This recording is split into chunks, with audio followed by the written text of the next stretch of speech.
I've been involved in interfaith relations really for about 25 years, and it was partly, as Imogen was saying just now, that I spent a lot of my ministry as a university chaplain. First of all up in Newcastle upon Tyne, and then in Birmingham.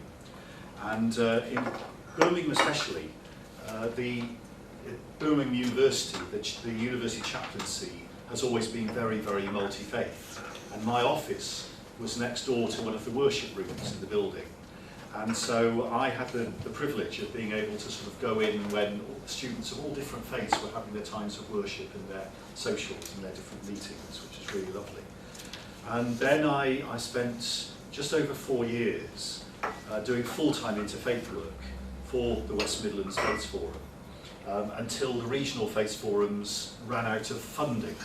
So I then went back into university chaplaincy for another year, and before moving up to Sheffield, which has been a real joy.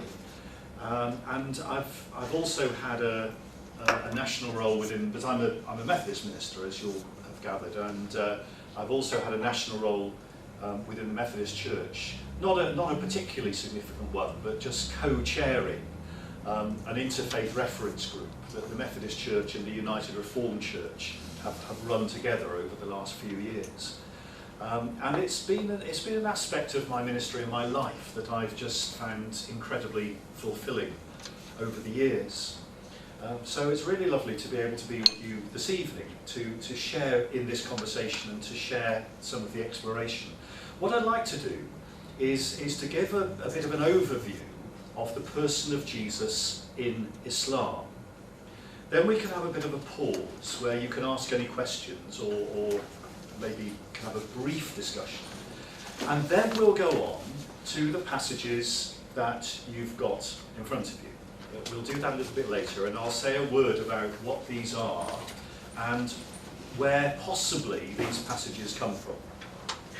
But really, in order to understand something, and I'm sure some of you have knowledge of this already, so do forgive me if I'm telling you things that you know.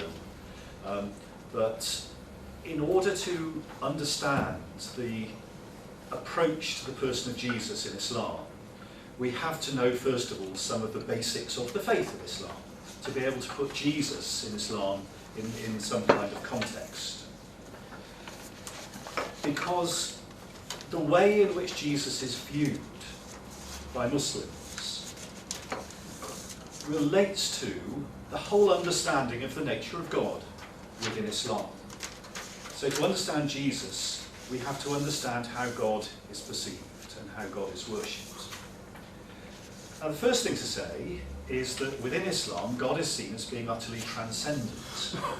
Now, that doesn't mean that God is not close to us, because the Quran says that God is closer to each of us than our jugular veins, which is a really lovely image. And God is frequently spoken of as hearing the prayer of those who call upon him. So it's not a distant God in any way, but God is seen as being transcendent. And what that means is that within Islam, God is utterly unique. There is no one and nothing that can really be compared to God. And the phrase that some Christian theologians have used of God is the holy other. That's holy with a W-H, rather than just an H, of course. The holy other. And that's how Islam would see God. God can't be compared with anything else, can't be compared with anyone else. And that means that within Islam, the ultimate sin is, in Arabic, something called shirk. And shirk means ascribing partners to God, or worshipping something else or someone else together with God, something or someone who belongs to the created order of things. So that's the ultimate sin, because that's not allowing God to be God, if you do that. That means, of course, that you can't worship a human being, and it also means that you can't exalt a human being to the status of God, because that denies who God is. However, it also has to be said that Islam does have a very high view of that particular group of people whom it would call prophets. Now, the word prophet in Islam means rather more than what prophet would mean in our Christian understanding. And I think we need to remember that whenever people might be inclined to say, well, in Islam, Jesus is only a prophet. Because actually in Islam, no one is only a prophet. To say that someone is a prophet is to say something incredible about them. Because the prophets are those who, according to the beliefs of Islam, they are the people who in every culture, because every culture and civilization will have had its prophets, but they are the people who will have brought their culture and civilization the very word of God. So that's a remarkably high status to have. And Jesus in Islam is one of the most important of all the prophets. Some Muslims would say, probably most Muslims would say, that Jesus is the second most important prophet behind the prophet Muhammad. Now, numbers and figures in some ways don't matter, but it might be interesting to know, if you don't know this already, that in the Quran, Jesus appears in 93 verses, which is quite a number when you think that there are 114 surahs or chapters in the Quran. Jesus appears in 93 ayat or verses. There's even a surah, a chapter that's named after Mary, Surah Maryam. And that particular chapter, among other things, tells the story of the birth of Jesus, which is different in some ways from the account in Luke's Gospel, but in other ways it's quite similar. The name of Jesus in Arabic is Isa, and whenever a Muslim utters the name of Isa, they will say Isa alayhi salam, and Isa alayhi salam means Jesus upon whom be peace. Now it's not quite the same as what they would say whenever they mention the name of Muhammad. When they say Muhammad, they would say sallallahu alayhi wa sallam, which means the peace and blessings of God be upon him. But actually the meaning is very similar. So they're saying that they will never utter the name Isa, the name of Jesus, without showing their respect and their deep, profound reverence. In the Quran, Jesus is born by virgin birth. Jesus, in fact, speaks from the cradle. And that's one way of showing his prophethood. It's his first miracle, that as a baby, Jesus speaks, and that's a way of announcing how special, how significant he is. In Islam, every prophet has their special characteristic. Now, of course, Islam only speaks of prophets who are from particular Semitic traditions. But Islam would not deny that within other countries and cultures there will also have been prophets. They too will have had their particular significance, their particular characteristics. And Jesus' particular characteristic, according to the Quran, is his miracles. Quite a number of miracles are referred to in the Quran. A lot of what the Quran says is almost taken for granted that people will know these stories and people will know about the different prophets, because of the kind of communities within which the Quran was developed and grew up. So a number of miracles are referred to. Miracles of healing, miracles of raising the dead. We'll come to one of those in our passages a little bit later on. There's a story in which Jesus creates a bird out of clay. Now, it'd be interesting to try and think where that might have come from, because certainly there's at least one non-canonical gospel in which this story appears. Interesting question there. What kind of literature, what kind of Christian literature was circulating around Arabia at the time when the Quran was developed? There's also a story of how Jesus was asked if he would bring down a table laden with food from heaven. Now, this is also seen as a miracle, and of course it relates to the story of the Last Supper. But in the Quran, Jesus prays to God that a table laden with food might descend from heaven, so that can be shared among the disciples and will always be remembered. So that table will be for a memorial for Jesus' followers. Now, significantly, Jesus in the Quran isn't just referred to as the prophet, he's also referred to as the Messiah.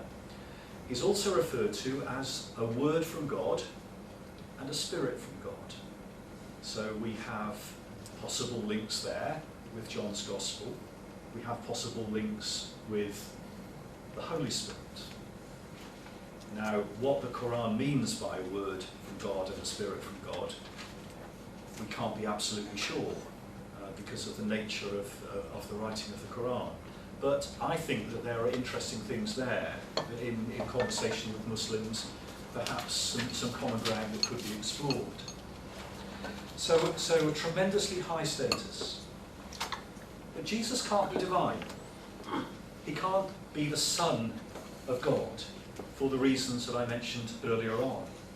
And those reasons are not to do with any belittling of Jesus, but they're to do with this incredible sense of the transcendence of God. So what are the other questions, main questions, for Muslims and Christians regarding the portrayal of Jesus in the Quran? Well, I think there are two. And one of those is the meaning of the word gospel, or its equivalent in Arabic. And the other one is to do with the death of Jesus. And I know that at this table we were talking a little bit about that earlier. The Quran says that Jesus was given something called the Injil. The Injil.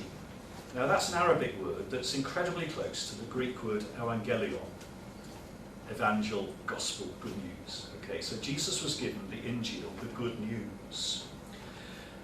In the same way, says the Quran, as Moses was given the Torah, and David was given the Psalms.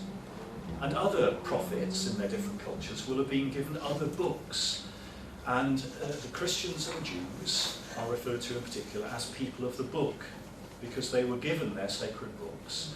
And every people given a book was given something that was a kind of version of the mother of the book, the al-Kitab, which is with God in heaven. So that's the eternal book. And every culture, every civilization has been given its own version of that eternal book. Jesus was given the Injil, the gospel, as being relevant to his culture and his age. So the gospel, according to the Quran, is the message that Jesus proclaims. It's the message given to Jesus by God, rather than a gospel which is the message about Jesus. So similarities, but also subtle differences.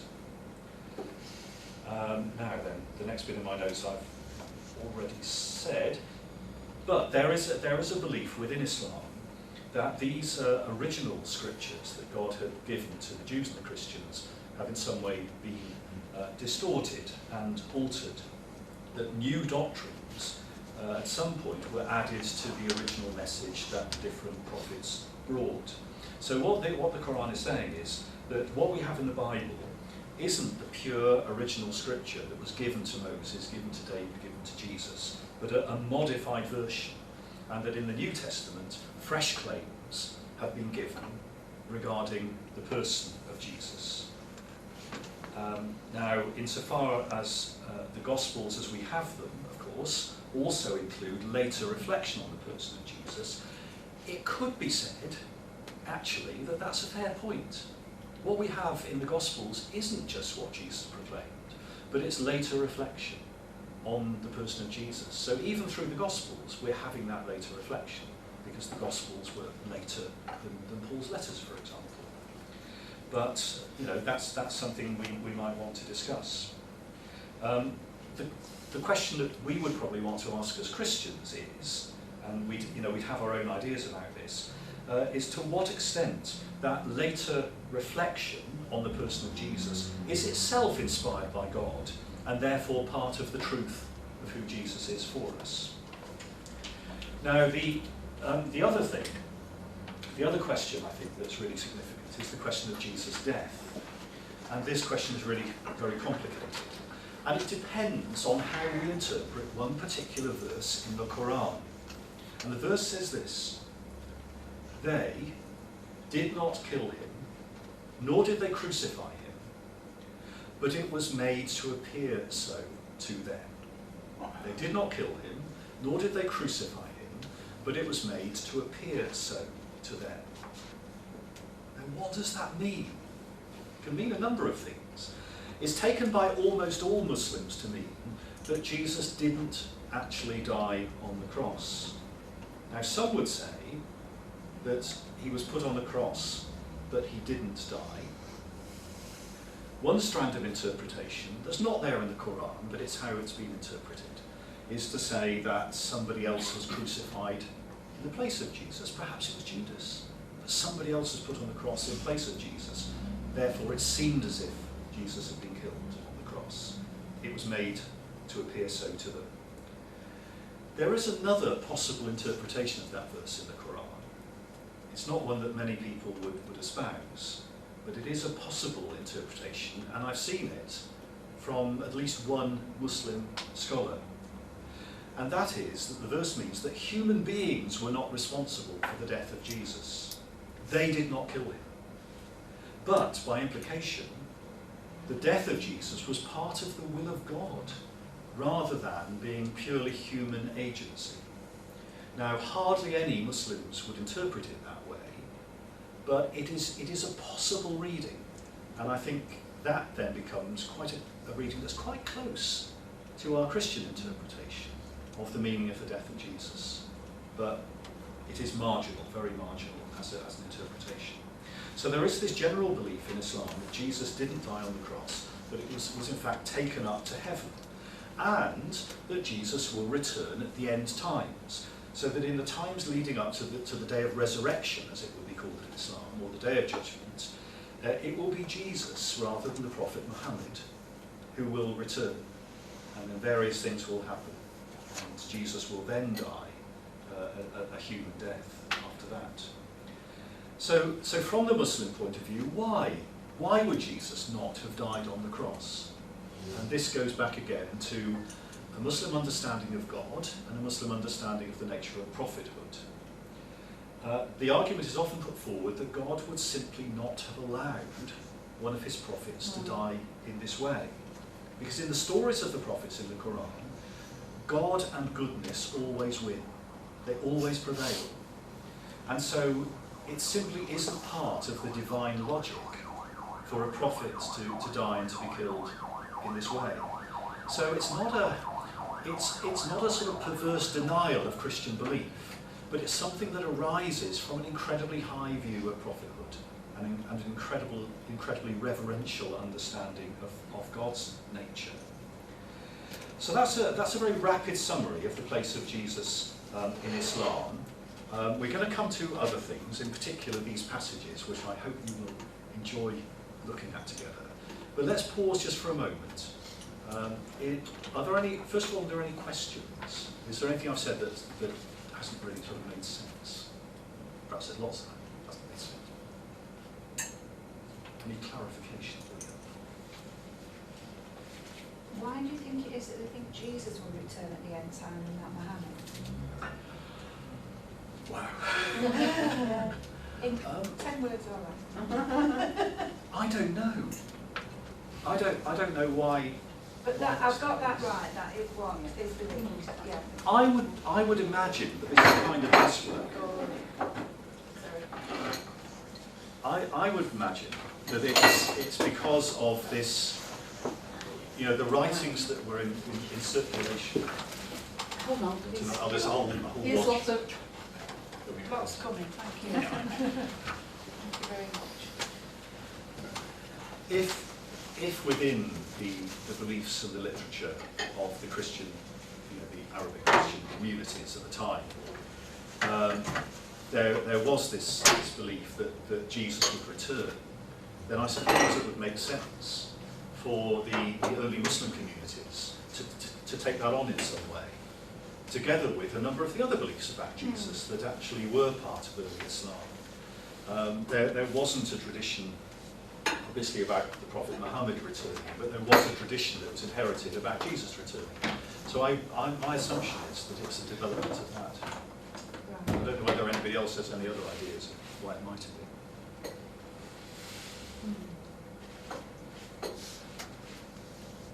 Anything else? Any other reflections or comments about what I've said so far before we move on to these other passages?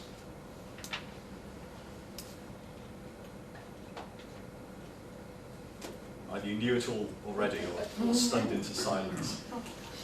think it's very interesting that the theory of it being part of God's plan, you know, that humans didn't kill him, but God intended him to know that way, because that does fit in so well with, you know, what we believe. And if that's a correct interpretation. Yes, yeah. Most Muslims would tell you it isn't. Right. They would take it more literally than that. But it is the fact that it's a possible one, and that it's such a difficult verse to know how to interpret. Just said that they did not kill him. They did not kill him. Didn't say who they are. Yes, and it's whether it's they did not kill him, but in a sense it was God's will that allowed it to happen, or they did not kill him. Yes. If it's they did not kill him, it means he didn't die. He didn't die. He was crucified, and that's the majority interpretation. I think the words uttered by Jesus on the cross would refute all that. It's very difficult, you know. The human side of him, my God, why have you forsaken me? That was a man crying. But it was the human side of Jesus is revealed as God in the person of Jesus. But the Muslims must know of all these things, that were statements that were said by Jesus. Well, not necessarily. Well, they would have done in the 7th century, 6th century, whenever it Not was. necessarily. No, Not necessarily, actually. It's interesting. The text, I mean, in those days, you've got very few texts circulating, so it's still a very oral tradition, isn't it? So I was always taught that, because Muhammad was a businessman who was travelling around the lower parts of the Middle East, and he was coming into contact with a lot of the almost heretical Christian sects that had got pushed out to the outsides. And so there was a lot of what Paul was talking about in Galatians. You stupid Galatians, you really think you've got to add extra things to it? There were lots of these extra bits or things taken off that Muhammad came in contact with in his travels. Certainly incredibly diverse Christian and Jewish communities.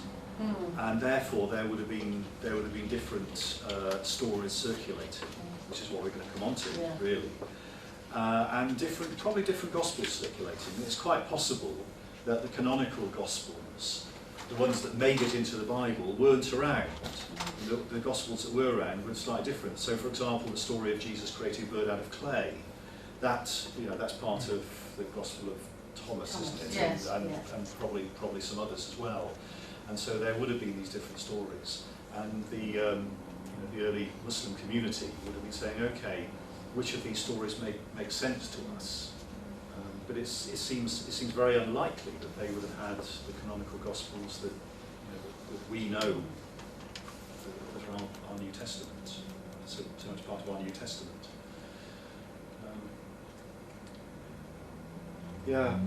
So different stories, and then another layer of interpretation of those different stories. And you've got that extraordinary thing that in the story of Jesus' birth, you've got Mary asking the tree to bend down and give her the dates, which somehow comes into our cherry tree carol. Did you think, how did the Crusaders bring that one back? It's extraordinary crossover. Yes, it is. But I think that saying of Jesus, my God, why have you forsaken me? I think could be, a bit of fruitful dialogue. As you say, it's a very human cry from the cross. This isn't somebody who is somehow superhuman, but it's somebody who, as a Muslim would say, is authentically human. I think that could be very fruitful. Well, let's move on to these passages. I've taken these passages from this book entitled The Muslim Jesus by somebody called, a Cambridge scholar called Tarif Khalidi.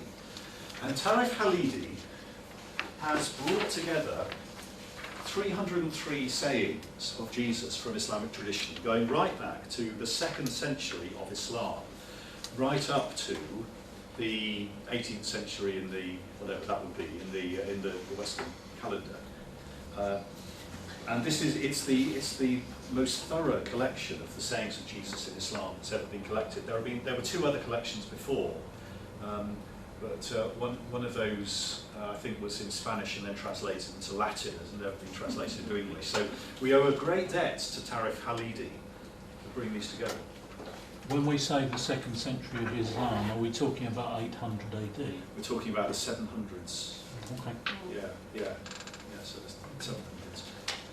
If we're saying that, I mean, Islam is normally dated. I'm hopeless with dates, but it's 632, isn't it? Yeah. When it's normally. So this would be the 8th century. Yeah. Now the ones I've chosen are all quite early, because the later you get, in some ways, the less interesting they get. But these early ones are really fascinating, because this is when all of this wonderful cultural interchange was taking place, between the early Muslims and the Christian communities and the Jewish communities. So we've got an awful lot of crossover here. And I've chosen some of these. We won't look at all of them in great detail because we haven't got time, but I'll comment on a few and we can see what we make of them. But some of these I've chosen because they have real similarities with passages from the Gospels, but also slight differences and have an Islamic emphasis. And then towards the end I've chosen some that have no reference or I don't think any relation to Gospel passages, but nonetheless I feel somehow convey the spirit of Jesus of the Gospel, certainly the healer and the teacher and so on. So we'll start at 15. Jesus said, "Strive for the sake of God and not for the sake of your bellies. Look at the birds coming and going. They neither reap nor plough, and God provides for them." Familiar? Yeah. If you say our bellies are larger than the bellies of birds, then look at these cattle, wild and tame as they come and go, neither reaping nor ploughing, and God provides for them too. Beware the excesses of the world, for the excesses of the world are an abomination in God's eyes. Now we have something here that we recognise. It's just so vivid from Matthew. But we also have a couple of particular emphases here that we don't get in Matthew. So the first sentence, Jesus said, "Strive for the sake of God and not for the sake of your bellies." Now when he says strive, that's jihad. Okay? Jihad simply means struggle. And there's a story of how the Prophet Muhammad, when he and his followers were coming back from a skirmish, he said to them, "We are now returning from the lesser jihad to the greater jihad," meaning we're coming back from a battle, the real struggle, which is our struggle with ourselves. And that's always the real jihad in Islam. Whatever IS might say, that's not the real jihad. So strive for the sake of God. And then right at the end, the figure of Jesus in a lot of these sayings and stories from early Islamic tradition, the picture of Jesus is of one who is quite unworldly. He's one who shuns luxury. He shuns comfort. But he's a little bit like the way John the Baptist appears in the Gospels. And you get a little bit of that at the end of this particular passage. Beware the excesses of the world. That's very characteristic, for the excesses of the world are an abomination in God's eyes. And number 4, Jesus said, if it is a day of fasting for one of you, and of course this is very appropriate because today is the first day of Ramadan, of course. If it is a day of fasting for one of you, let him anoint his head and beard and wipe his lips, so that people will not know that he is fasting. If he gives with his right hand, let him hide this from his left hand. If he prays, let him pull down the door curtain, for God apportions praise as he apportions livelihood. And God will praise you. You'll find the real praise that matters, but don't bother about the praise of human beings. If you want to interrupt, by the way, with any of these, then do feel free to do so.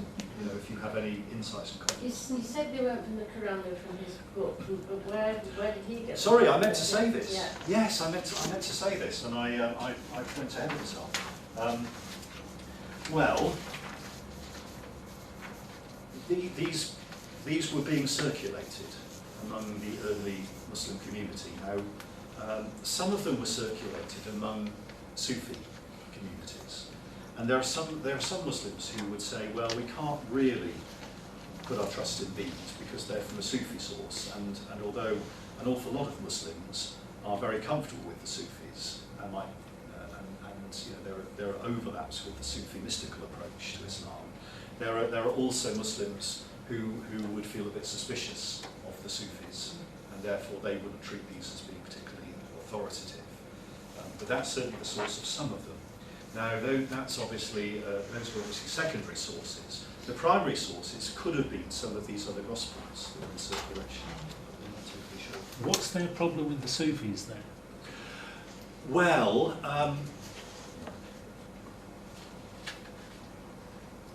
it's varied at different periods of Islamic history, really. But in the Muslim communities that have come from the Asian subcontinent, in the UK today, for example, there are two main groups of Muslims. Some of them would call themselves Deobandis, some would call themselves Barelvis. Barelvis are quite close to the Sufis, and they will often, for example, they will have spiritual figures, kind of almost guru figures, whom they would call pirs, P-I-R-S in transliteration. And you may well know about this already, but these are kind of saintly figures, and they will revere them, and they might pray at their graves. Now, the Deobandis would say you can't do that, and the Barelvis are quite close to Sufism, and some Barelvis would call themselves Sufis, but the Deobandis wouldn't, and they'd be far more strict. So that's one reason. And there was, I think, in the early days of Islam, there was often the feeling that the Sufis were not paying enough attention to the more legal side of Islam. They were focusing so much on the spirituality. And Sufis, by and large, down the centuries, have actually gone to great pains to show that they were really Orthodox Muslims, and they are. I mean, they are, and they do follow the main points of the Sharia. But there have sometimes been these tensions. I think those are the main kind of things. But I think most of these would probably have originated in other Gospels, or just as separate stories that were circulating in the communities at that time, and then found themselves in different documents. So some of these stories will have been gathered by Tarif Halidi from compilations of stories and sayings of the saints, Jesus, or compilations of stories about the prophets, and Jesus being one of the prophets. These stories would have appeared. So some of them would have been in anthologies, but their original provenance we're not absolutely sure of. May I just go back to something you said earlier, which I've been racking my brains thinking about it. You said Jesus will come back prior to Muhammad, and then will die as a man. Do you mean he's not dead already then? No, because he didn't die. He was raised to heaven. He was raised alive to heaven. So there is a kind of ascension. Yeah. There was no death and resurrection. Okay, I didn't hear you say that. That was all. Ah, right. No, I didn't. I don't think I did say it. No, I don't think you did. No, sorry, that was just an assumption. That's fine. Like Verified it. Yeah. Enoch's taken. Yes, that's right. Elijah. Yeah. Elijah. Yeah. Yeah. But then Jesus will come back, and Jesus will defeat the Antichrist, and Jesus will live quite a normal human life in other respects, and will die, because there is a reference in the Quran to the death of Jesus. You know, peace, I can't remember the exact quote now, but peace be upon me the day I was born, and my prophethood and the day I die. And if Jesus didn't die on the cross, then the interpretation is that Jesus will die after he has returned. That will be the death of Jesus. But yeah. So is You've answered Jesus, my question. Okay. so is Jesus unique amongst the other prophets then, that he didn't die? I think so. Yes, I'm not sure. I'm not aware that the Quran speaks of any other prophets as having not died, but I could be wrong there. Don't take my word on that. Let's just move on. Let's move on quickly through some of these. Number 33, Jesus said, place your treasure in heaven, for the heart of man is where his treasure is. Well, again, that's an obvious one. 65, Christ said, if you desire to devote yourselves entirely to God and to be the light of the children of Adam, forgive those who have done you evil, visit the sick who do not visit you, be kind to those who are unkind to you, and lend to those who do not betray you. That's the generosity of the Sermon on the Mount for me. It's lovely. I mean, it's just, that's the graciousness of love, and the graciousness of service. 81, Jesus was seen leaving the house of a prostitute. Someone said to him, Spirit of God, there we are again. What are you doing in the house of this woman? It is the sick that a physician visits, he replied. 34, this is the temptations, slightly different version. Satan said to Jesus, you claim to raise the dead. If you can truly do so, ask God to turn this mountain into bread. Jesus said to all people, live from bread.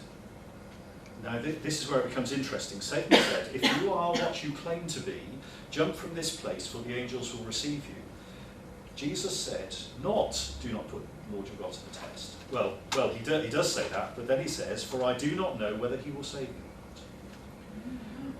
or not. Now what do you make of that?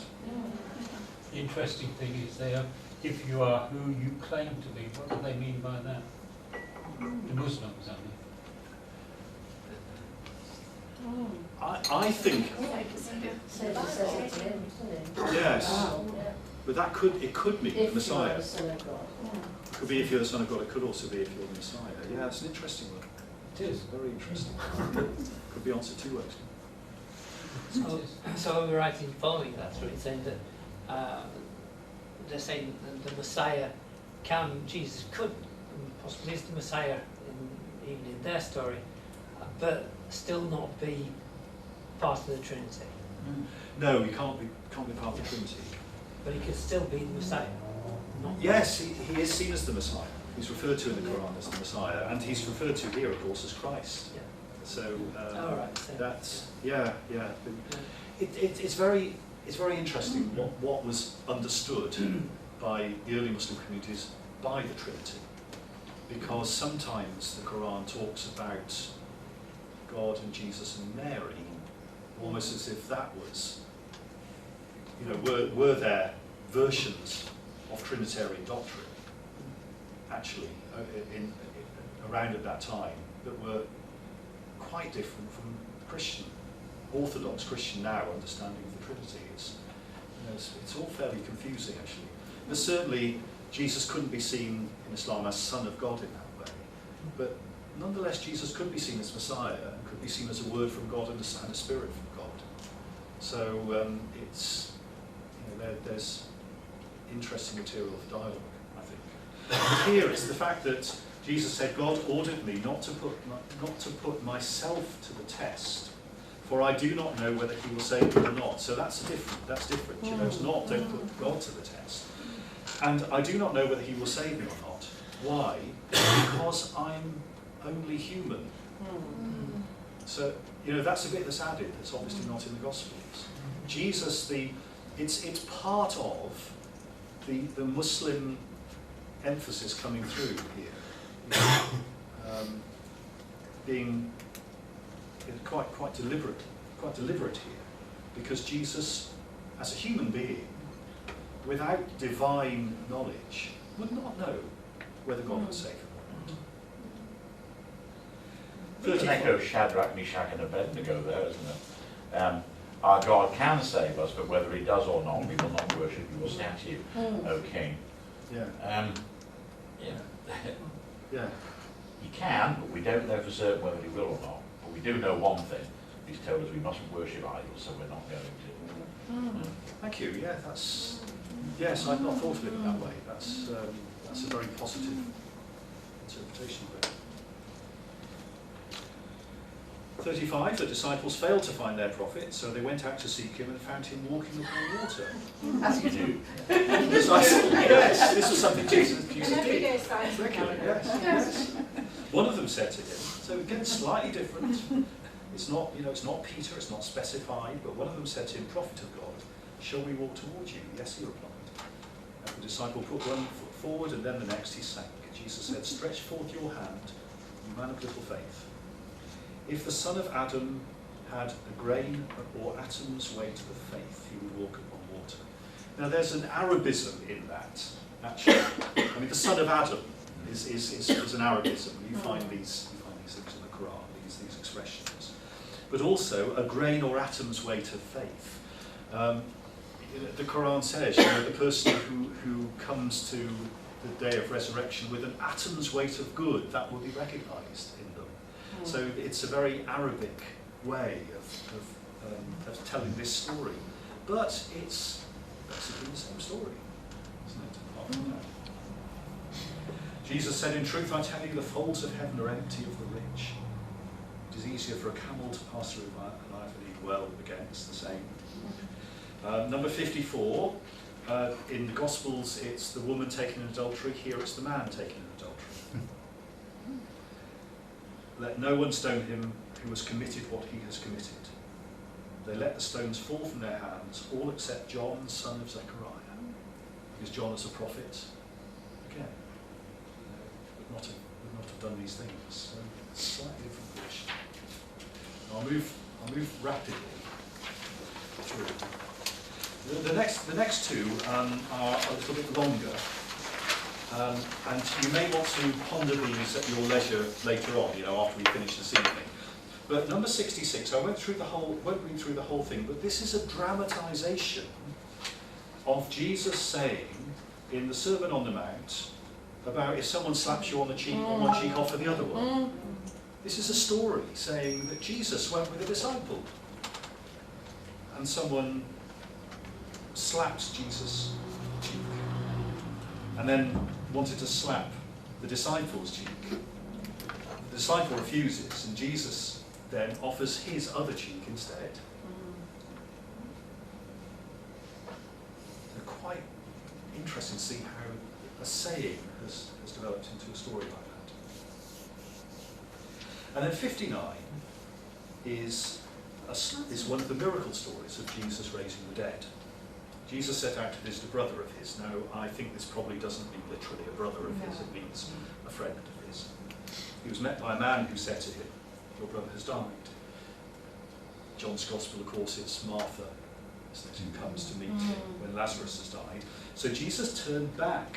When the daughters of his brother heard that Jesus had turned back, they came to him and said, prophet of God, your turning back from us is harder to bear than the death of our father. Now, is there perhaps a kind of parallel with Martha saying, if you had been there, my brother would not have died? So part of the tradition, but it's now being told in a slightly different way.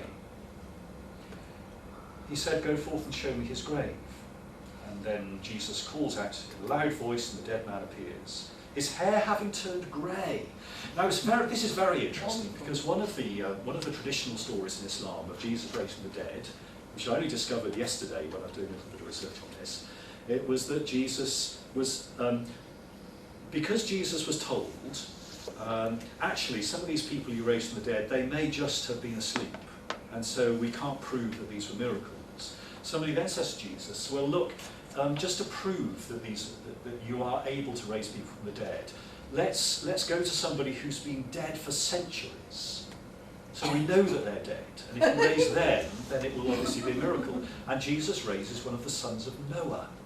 And in the raising of one of the sons of Noah, apparently, I think it's in that story that Noah, the son of Noah, had aged.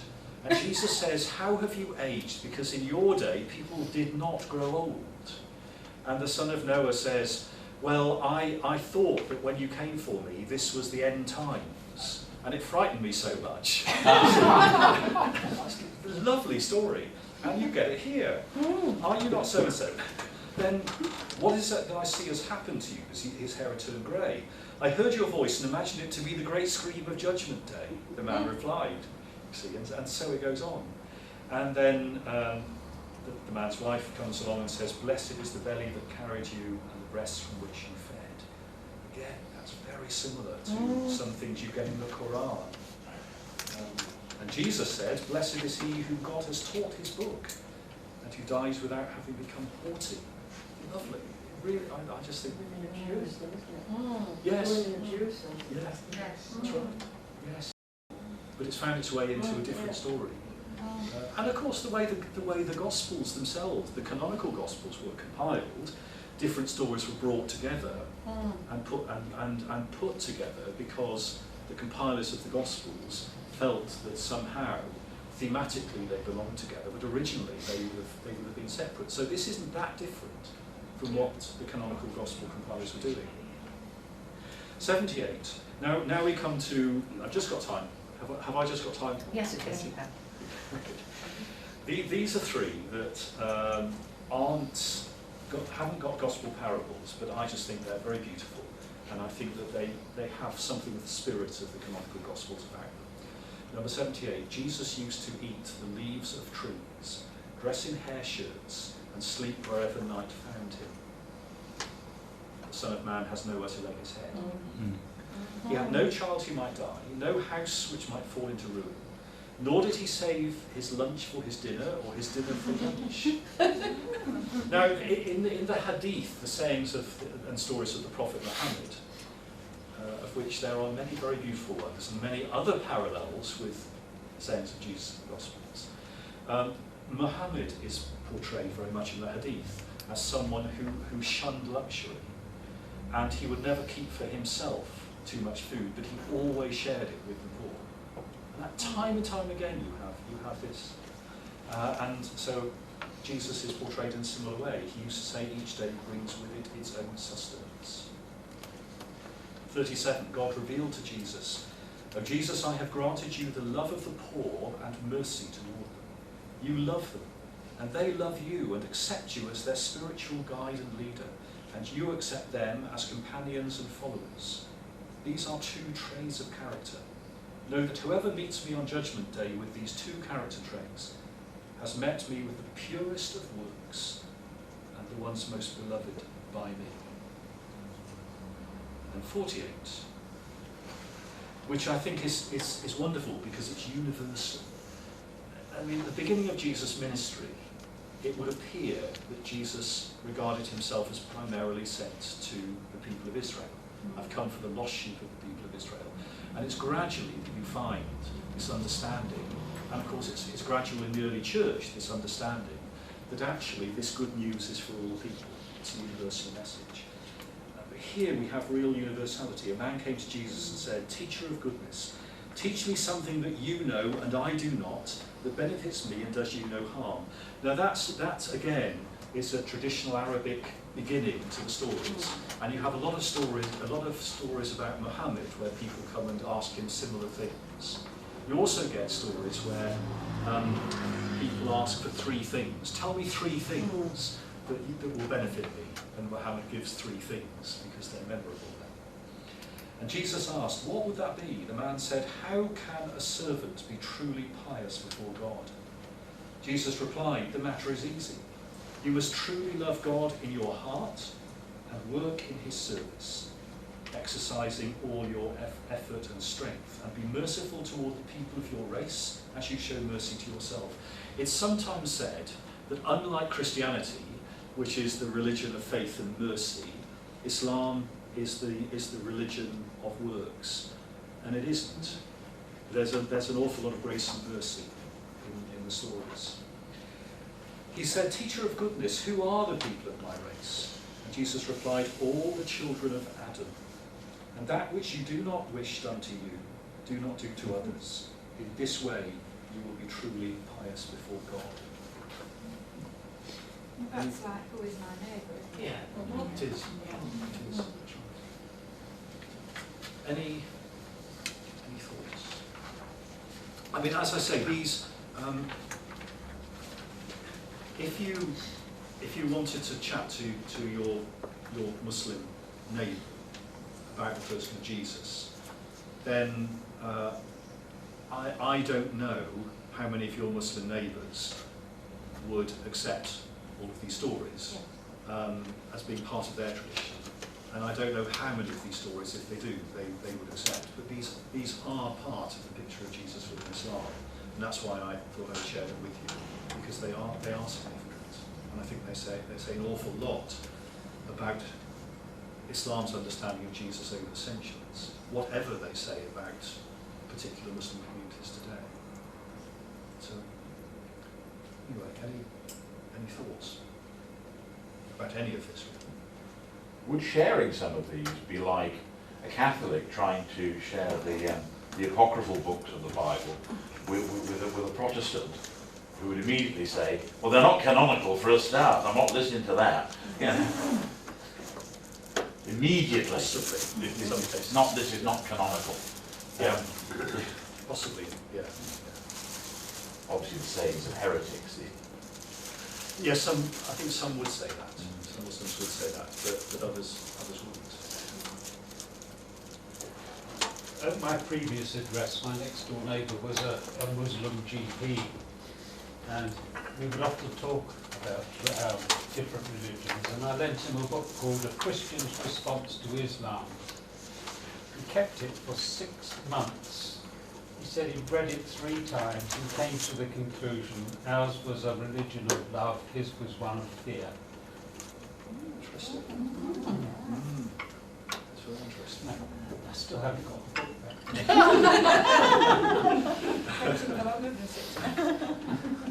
It's obviously borne some interesting fruit, hasn't it? It's a good book. I can't remember who it's by now. It's so long ago I bought it. But, it's called A Christian's Response to Islam. And Josh McDowell makes some very, very good points in his 40 reference points for Christianity, 40 reference points on Islam. And has everybody had a look at your books? Thank you. Yes, too. Yes. Which are... I mean, one of them that I brought, which is, it's a rewriting of the PhD thesis of His Royal Highness Prince Ghazi bin Mohammed of Jordan. And it's very thick, and it's love in the Holy Quran. And these are all the references to love. And I think some versions of Islam are religion of fear. But then sometimes that can be true, that's been true of Christianity. What are you saying about the different sects in Islam? Because I know you were discussing earlier. Yeah. And then the man who I speak to, Christian would say Islam is very much a religion of love and peace. Yeah. Well, they start everything with God, with compassion and mercy, don't they? They do. Almost every proclamation they make is started with that. And I think with, sorry. No, I'm just going to say, I've worked in Nazareth for 10 years with both Muslim and Christian student nurses, and every Christmas we presented the nativity with our nativity plate from the Quran. Can I just add a funny story Lazy. there? Sorry. Can I just add a funny story there? In my teaching days, we were preparing the nativity, as we did, and we realised that Ramadan was coming. So I phoned my friend at another school to say, you better tell your infant teacher that Ramadan starts tomorrow, and because I knew they were doing their nativity play for the parents. And the response of the teacher who had organised it all was, oh my goodness, and Mary's a Muslim. And I thought that just summed it all up. Oh, wow, that's lovely. But in my travelling about today, I've been listening to the radio, and there's been some very interesting discussions resulting from this case where this Christian young man who has been convicted of severe paedophilia, and there's been phone-ins and a lot of interesting discussion. You know, how can he be a Christian? And then comparing it to ISIS and Islam, you know, and that comparison between, you know, the two ideas, and it's generated some very interesting discussion. But you're talking about different sects and different denominations, and it's the same within Christianity. And I had a very interesting discussion with a very, very conservative evangelical Anglican minister, who said that the God of Islam is not our God. I'm glad you said that, yeah. because I've heard that. Yeah. Yes, I've heard that. And his reason for that was because they don't believe Jesus is God. I said, well, so the Jews don't have the same God then? Yeah. I didn't know where I got it from. He is but God. I- That's it, full stop. Just Allah is the name, the Arabic name for God. It is for Christians and Muslims, Yeah, isn't it? yeah. When I was doing my reader course, we had to look at Islam and one other religion. I did Judaism, but I went to meet an imam at Broomhill, and he gave me the sayings of the Quran, not the Quran, but sayings in a paperback book.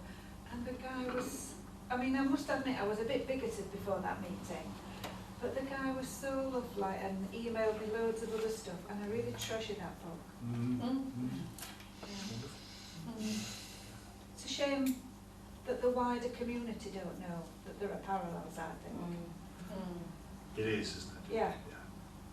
Yes, that's right. And even if some of these sayings of Jesus would not be part of mainstream No. Islamic tradition, nonetheless, there are plenty of hadith of the Prophet Muhammad that are, as I said before, that have parallels to the Gospels, that are entirely part of mainstream Muslim tradition. So there are parallels in all sorts of ways. There really are. Well, when the Muslim school came, we had a visit from a Muslim academy who came to our church, and we showed them around. And I remember one of their teachers putting his hand on our Bible and saying to the children, "This is their holy scripture, and it contains scripture that we also regard as holy." In the Torah and those books, they regard them as holy too. So it was very much a respectful visit, wasn't it? It was entirely, wasn't it? And that was a very generous interpretation. Yes. It wasn't. Yes. He wasn't saying these are distorted versions. No. He was saying these are. Yes, Scriptures. and we think they're holy too. Yeah. Yeah. So a lot of fruitful ways in, I think, to discussions and conversations, which is really helpful. Gareth, thank you very much. Thank you. It was very grateful.